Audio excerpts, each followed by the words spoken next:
నీకు ఈశ్వరుడు ఎప్పుడు ఏమిచ్చాడో దానికి తృప్తి పడు. ఆ తృప్తికి కారణం ఉండక్కర్లేదు.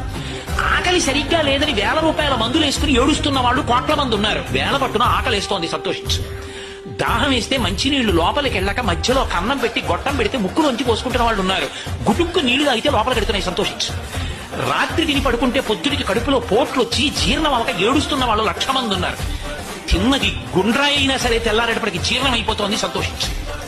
పడుకుంటే నిద్ర పట్టక చారుడు మాత్రలు వేసుకు పడుకుంటున్న వాళ్ళు ఉన్నారు. తలగడా మీద చెయ్యెట్టుకుని ఇలా పడుకుంటే నిద్ర పడుతుంది.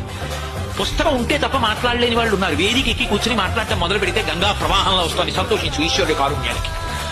కొంతమంది కూర్చోలేని వాళ్ళు ఉన్నారు, కూర్చుంటున్నావు. నడవలేని వాళ్ళు ఉన్నారు, నడుస్తున్నావు. చూడలేని వాళ్ళు ఉన్నారు, చూస్తున్నావు. వినలేని వాళ్ళు ఉన్నారు, వింటున్నావు. ఈశ్వరుడు నీకు ఇచ్చిన దానికి ప్రతి క్షణం తృప్తితో ఓలలాడిపోవాలి. ఎన్ని మాటలు కృతజ్ఞత చెప్తావు.